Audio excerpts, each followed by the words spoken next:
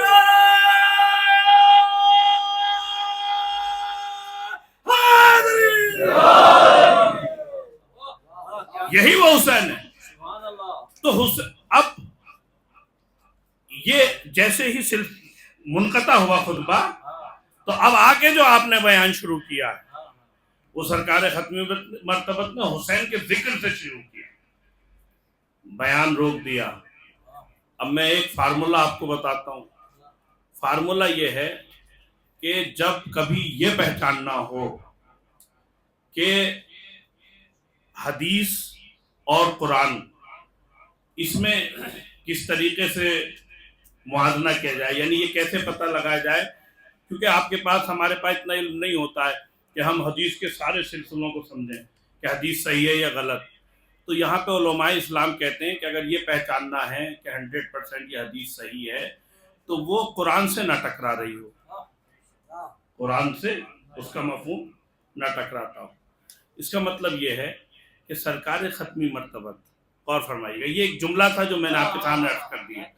اب اگلا جملہ جو آپ کے سامنے پیش کرنا چاہتا ہوں وہ یہ ہے کہ جب آپ نے خطبے کو روکا تو یا تو نماز کا بیان ہو رہا ہوگا یا حدیث کا بیان ہو رہا ہو یا خمس کا بیان ہوگا, حج کا ہوگا, زکوٰۃ کا ہوگا, امر بالمعروف نہی عن المنکر, کوئی نہ کوئی ذکر شریعت ہی رہا ہوگا. خطبہ تھا پیغمبر کا, حدیث ہے پیغمبر کی, حدیث ارشاد فرما رہے ہیں. لیکن جب حسین آئے تو سرکار ختمی مرتبت نے اپنا بیان روک دیا اور کسی سے نہیں کہا تم اٹھا لو, خود آگے بڑھے. بیان کو روکنا بتا رہا ہے کہ سنو حدیث روک دی جاتی ہے جب قرآن آ جائے. صلوات پر محمد و آل محمد.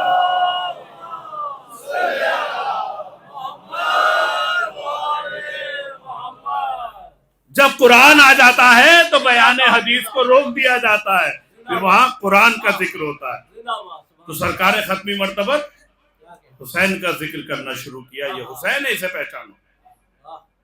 اور عزیزان گرامی, جسے پہچانوایا اور بتایا کہ یہ میرا نائب ہے, یہ میرا نمائندہ ہے, اللہ نے اسے اختیار بھی دے کے بھیجا.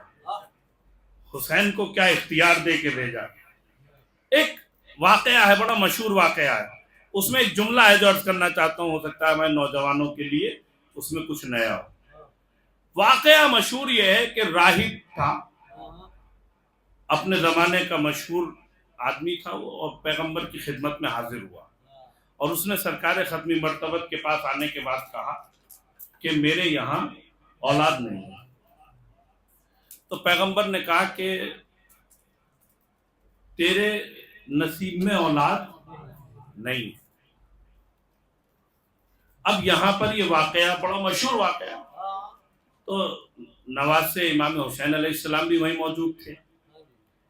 اس نے پیغمبر سے کہا, پیغمبر نے انکار کر دیا. پھر کوئی درخواست کی, پیغمبر نے انکار کر دیا کہ لوح تقدیر میں, لوح محفوظ پہ ہے ہی نہیں, تیری قسمت میں نہیں, تیری قسمت میں اولاد نہیں ہے. پیغمبر نے انکار کر دیا. امام حسین آگے بڑھے, انہوں نے کہا کہ ایک بیٹا. پیغمبر نے پھر انکار کر دیا, کہا 2 بیٹے, پھر 3 بیٹے, 4 بیٹے. اب کبھی کبھی ہوتا کیا, اس واقعے کو ہم ذاکرین اس طرح پڑھتے ہیں, ایسا محسوس ہوتا ہے کہ جیسے نبی تو منع کر رہے ہیں اور حسین دیے چلے جا رہے ہیں. ایسا محسوس ہوتا ہے کہ نبی انکار کر رہے ہیں اور حسین دیتے جاتے ہیں, یعنی انکار نبوت ہے مگر حسین عطا کرے چلے جا رہے ہیں. مسئلہ یہ نہیں ہے کہ نبی نے انکار کیا ہے, مسئلہ یہاں پر یہ ہے کہ دنیا کو حسین کی عظمت بتانا ہے. کوئی متوجہ رہیں, صلوات پڑھیں پر محمد آل محمد.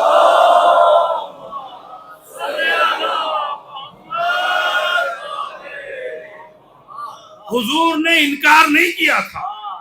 اگر سرکار ختمی مرتبت انکار کر دیتے تو انکار محمدی قیامت تک کے لیے انکار ہے. اسے کوئی نہیں بدل سکتا. اگر انکار کر دیتے تو وہ قیامت تک کے لیے انکار ہوتا. اس لیے کہ ان کی زبان سے نکلا ہوا انکار آج بھی انکار کی شکل میں موجود ہے. حسین نے بیعت کے لیے انکار کیا تھا, آج بھی انکار ہے. تو انکار نہیں کیا. پھر واقعہ کیا ہے؟ واقعہ یہ ہے کہ سرکار ختمی مرتبہ دنیا کو بتانا چاہتے ہیں کہ میرا یہ وہ حسین ہے کہ جس کے اختیارات کتنے زیادہ ہیں, میں دنیا کو بتانا چاہتا ہوں. کہا تیرے نصیب میں اولاد نہیں ہے, قسمت میں اولاد نہیں ہے. حسین نے عطا کر دیا, 7 بیٹے راہب کو دیے. سرکار ختمی مرتبہ نے انکار نہیں کیا تھا بلکہ راہب کو اس کی قسمت بتائی. میں غور فرمائے, جملہ کرنا چاہتا ہوں. سرکار نے راہب کو اس کی قسمت بتائی اور دنیا کو حسین کا اختیار بتایا. ارے حضور انکار نہیں کر رہے تھے, رسول قسمت بتا رہے تھے, حسین قسمت بنا رہے. صلوات پڑھیں محمد علیہ.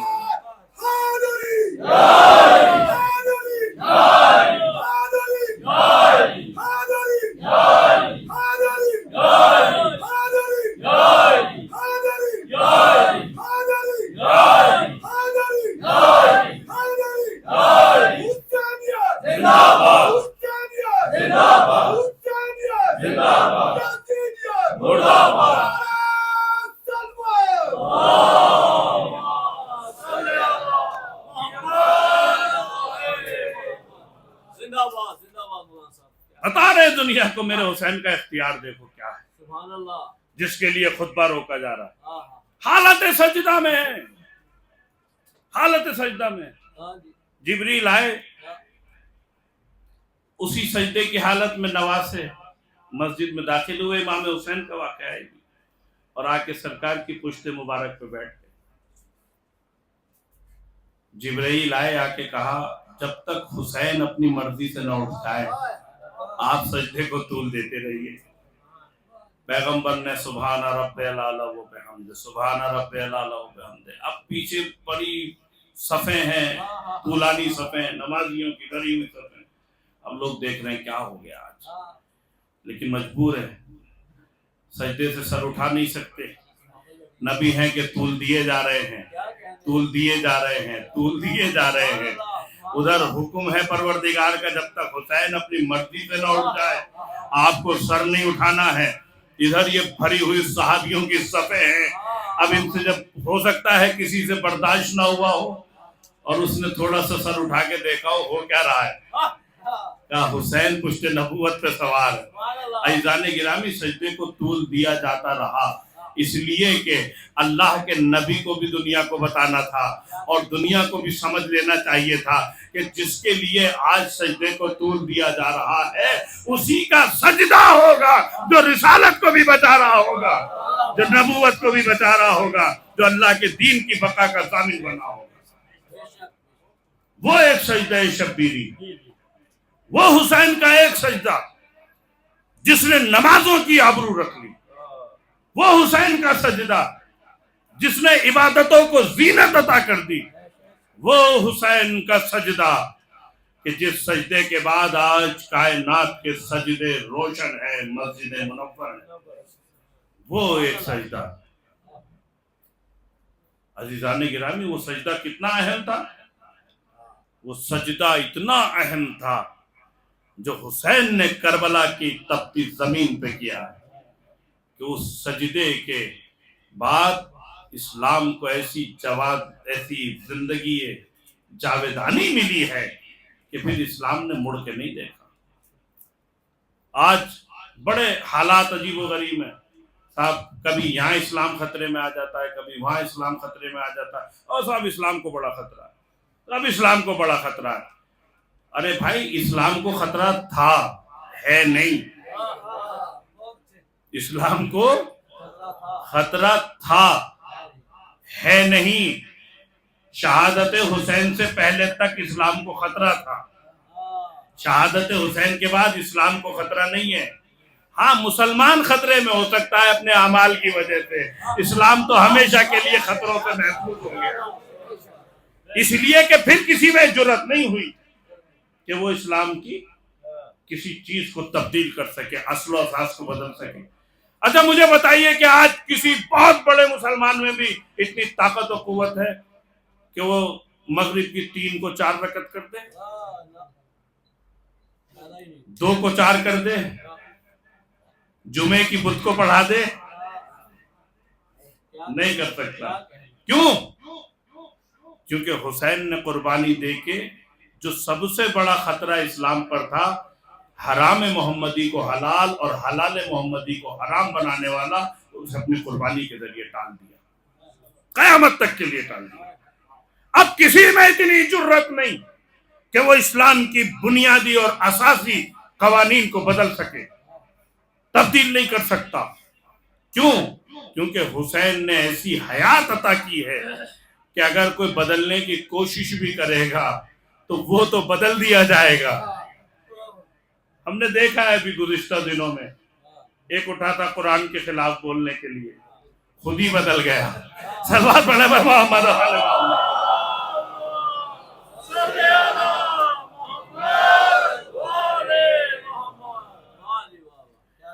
وہ سجدہ شبیری اسلام کے دامن میں، بس اس کے سوا کیا ہے؟ ایک سجدہ شبیری، ایک ضرب ید اللہ، حسین کا سجدہ اور علی کی ضربت۔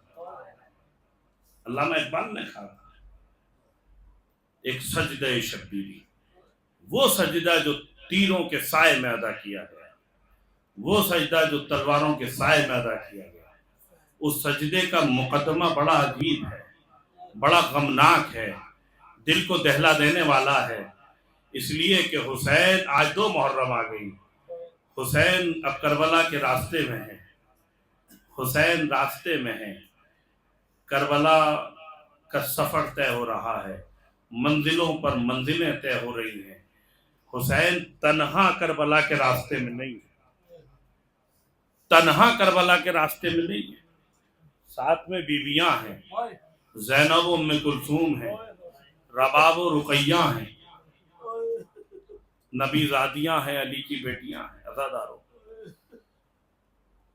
حسین کا قافلہ بڑھتا جا رہا ہے۔ کسی نے دیکھا کہ ایک گرد نمودار ہوئی، حسین کے نزدیک آ کے کہا گرد اور غبار بلند ہوئی ہے، کیا وجہ ہے؟ کیا کوئی قافلہ آ رہا ہے؟ حسین نے کہا غبار چھٹنے تو دیکھتے ہیں کیا ہے۔ غبار چھٹی، گرد ہٹی، حسین نے کیا دیکھا؟ ایک لشکر ہے جو آگے چلا رہا ہے، 1000 سپاہیوں کا لشکر حر کے ساتھ حسین کے راستے میں۔ پہلا یہ واقعہ ہے جو حسین کے راستے میں ایک لشکر آیا پورے سفر کے اندر۔ اور حر نے آنے کے بعد جب یہ قافلہ ٹھہر گیا، حسین نے عباس کو نزدیک بلایا، عباس اس سے پہلے کہ یہ قافلہ نزدیک آئے، بیویوں کی عماریوں کو اس ٹیلے کے پیچھے لے جاؤ۔ تصور شرط ہے، کتنا عزیز تھا حسین کو زینب کا پردہ، ام کلثوم کا پردہ، اس لیے کہ لشکر والے دیکھیں گے ہمارے ساتھ بیویاں محمل میں سوار ہیں، تب یہ عالم ہے۔ حر کا لشکر نزدیک آیا، حسین سے محو گفتگو ہوا، گفتگو ہونا شروع ہوئی۔ ایک مرتبہ اس نے کہا کہ میں یزید کی طرف سے آیا ہوں، ابن زیاد اور یزید کی جانب سے حکم یہ ہے کہ آپ کو راستے میں ہی روک دیا جائے، آپ اپنا راستہ تبدیل کر دیجیے۔ حسین نے کہا حر میں اپنا راستہ نہیں بدل سکتا، میری منزل بہت نزدیک ہے، میری منزل بہت نزدیک ہے، میں اپنی منزل تک ہی جاؤں گا، میں راستہ تبدیل نہیں کروں گا۔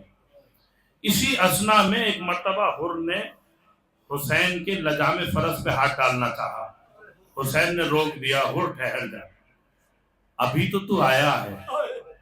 حسین نے ان کے چہروں سے گرد و غبار کو دیکھا، ان کی زبانوں سے چھلکتی ہوئی پیاس کو دیکھا، علی اکبر کو نزدیک بلایا، سقائے سکینہ عباس کو بلایا، میرے بھائی عباس آؤ، پہلے حر کو پانی پلا دو۔ صرف حر کو پانی نہیں پلایا، پورے لشکر کو سیراب کیا گیا۔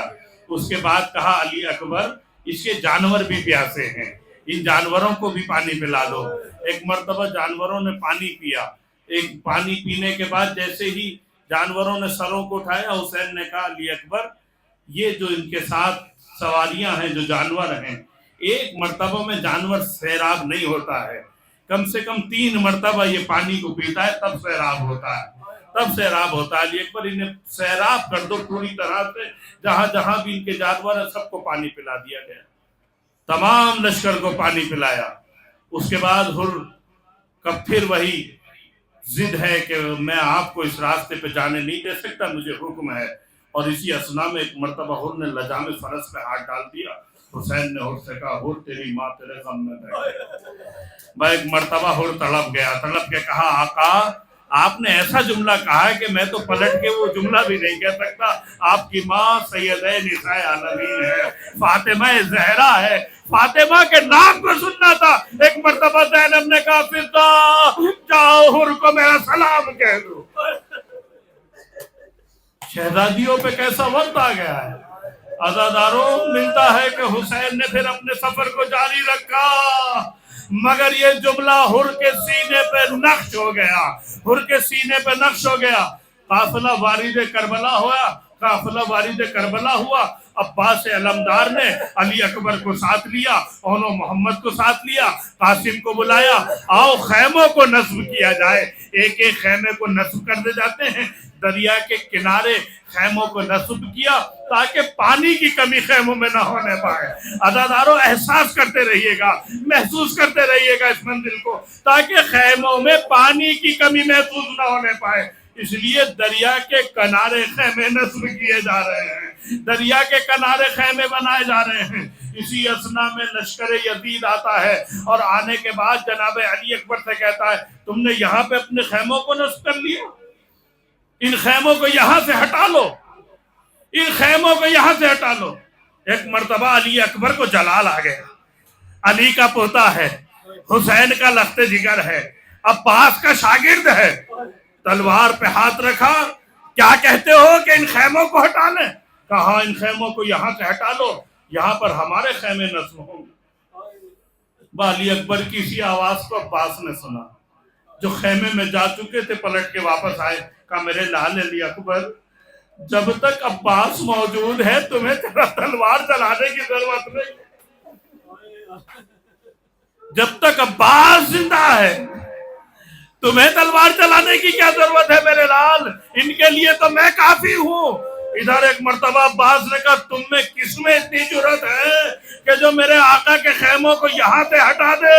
بھائی اتنا کہنا تھا کہ حسین نے سن لیا, عباس کے پاس آئے, مگر اب عباس کو روکا نہیں, اس لیے کہ وہاں کہہ چکے تھے ولید کے دربار میں عباس ابھی کربلا نہیں آئی. اگر حسین عباس کو روکتے ہیں تو عباس کہیں گے آقا اب تو کربلا آ گئی ہے, کیا پریشانی ہے آقا. ایک مرتبہ میرے مولا نے ابو الفضل العباس نے امام حسین سے کہا کہ یہاں سے میں خیمے نہیں ہٹاؤں گا, چھوٹے چھوٹے بچوں کا ساتھ ہے, بیویوں کا ساتھ ہے, ہم نے خیموں کو اس لیے نصب کیا ہے تاکہ ہمارے خیموں میں پانی آ سکے, ترائی کے نزدیک ہم نے خیمے لگائے. حسین سمجھ گئے کہ عباس جلال میں ہے, میرا عباس جلال میں ہے. عباس سے کچھ نہ کہا, خیمے میں واپس گئے. آخری جملے ہیں, مصائب ختم کر رہا ہوں. خیمے میں واپس گئے, جا کے کہا زینب میری بہن زینب تمہارے عباس کو جلال آ گیا ہے, میں تو عباس کو روک نہیں سکتا, میری بہن زینب آپ عباس کو روک لیجئے. کہا فضہ جاؤ میرے عباس کو بلا کر لاؤ. ایک مرتبہ جناب عباس کے پاس فضہ پہنچی اور پہنچنے کے بعد کہا آقا آپ کو شہزادی زینب نے یاد کیا ہے. عباس نے فوراً تلوار کو نیام میں رکھا اور ایک مرتبہ خیمے میں داخل ہوئے, اور خیمے میں داخل ہو کر 2 زانو ہو کر بیٹھ گئے, سر کو جھکا لیا. میری شہزادی کیا حکم ہے, میری شہزادی کیا حکم ہے. سیدھے طور پر تو نہ کہا عباس تم واپس آ جاؤ. میں ایک مرتبہ سوال کیا عباس یہ بتاؤ اگر زینب تم سے کچھ مانگے گی تو کیا تم انکار کرو گے یا نہیں؟ کہا شہزادی یہ میری گردن حاضر ہے کہ میری شہزادی کچھ عباس سے کہے اور عباس اسے انکار کر دے. کہا بھیا عباس, اے میرے بھائی عباس, ارے خیموں کو اٹھا لو, خیموں کو ہٹا لو. ایک مرتبہ ہاتھ جوڑ کے کہا اے بی بی میرے آقا کے خیمے کا عباس زینب تجھے حکم دے رہی ہے. ایک مرتبہ عباس نے جب پھر کہا شہزادی ایک مرتبہ اور غور کر لیجئے. کہا عباس کی میرا حکم ہے. عباس اچھا تو نہیں مانتا تو جاؤ چلے جاؤ مگر ایک بات کا خیال رکھنا میں تیرے لیے دعا کروں گی اور اپنے سر کے بالوں کو پریشان کر دوں گی. بھائی اتنا سننا تھا. شیر بیٹھا بیٹھا لرز گیا. اے بی بی اپنے سر کے بالوں کو کھولنے کے لیے نہ کہنا. میں کہوں گا عباس ارے یہی زینب ہے یہی زینب ہے. 11 محرم ہے مگر ہاں دارو ارے زینب نے بھی جب چادر چھنی تو حسین کو نہیں پکارا, اکبر کو نہیں پکارا, قاسم کو نہیں پکارا. ایک مرتبہ مخاطب ہو کے کہا اے میرے عباس اے میرے پردے کے محافظ ہماری چادریں چھینی جا رہی ہے, ہمیں دیار بدیار پھرایا جا رہا ہے. عباس تو نے وعدہ ماتم حسین